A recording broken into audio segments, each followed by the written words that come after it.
Next, we have Jackson Anderson, a teacher.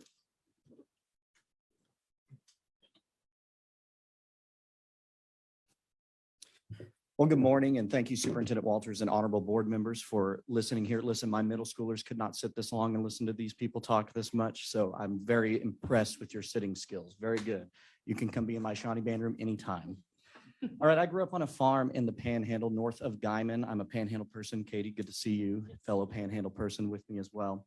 I was public school raised. I went to Straight Elementary School. I went to Guyman Public Schools. We relocated to Enid, where I attended Chisholm High School, and then I did my undergraduate at Southwestern Oklahoma State in Weatherford.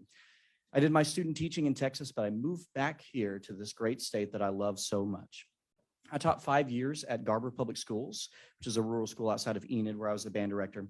Then I took a year off from teaching to do full-time ministry for my friend and your friend, Mr. Walters, Mr. Wade Burleson, who is a dear friend of mine. Wade and I disagree on a lot of things, but the difference is I'm actually here in the trenches, and he and I have had conversations about this, but we'll get to that in just a minute. I'm a lifelong Republican. I'm a devout Christian, a Baptist, and I'm a proud member of the Oklahoma Education Association. I'm a band director, and I see about 250 students every single day. And during the fall, sometimes we'll work 80 hours a week, including extra hours outside of the school day with marching band and different things like that.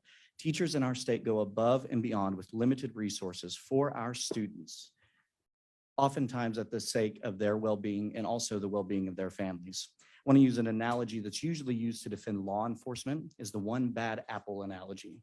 You can't let one bad apple ruin the rest of the bunch, right? And that is what we feel as teachers. That's what we feel is coming from the top, is that you're letting one bad apple ruin the rest of the bunch. There are tons of great teachers out here. I'm not here to attack you. I'm not here to defend the actions of bad teachers either.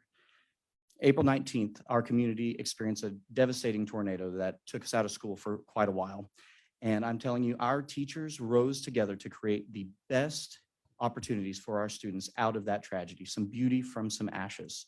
And I'm telling you right now that Dr. Grace, our superintendent, made sure that students had hotel rooms because they were on an event in Norman and were not able to get back into Shawnee. She came and took care of them. She was there surveying the damage. Our students, our counselors, our teachers, our administrators, we all came together to make sure that Shawnee was taken care of and that we were going to provide the best opportunity for our students.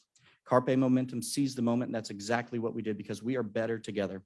I saw some signs out there that says, kids win with Ryan Walters. No, kids win when we work together as teachers, as administrators, and as a state board and the state superintendent. We're still rebuilding, but I know and we believe at Shawnee that a rising tide floats all boats, and that's what we're going to do to provide an opportunity for every student to have equal access to an outstanding education.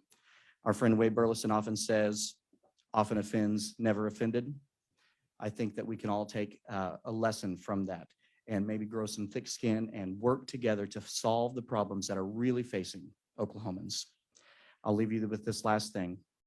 The problem here in education is it's a different culture. He's correct. Teachers are afraid of their administration. And administration, they're afraid of the public. The public are afraid of the parents. The parents are afraid of the students. And the students, they ain't afraid of anything. Thank you, Jackson.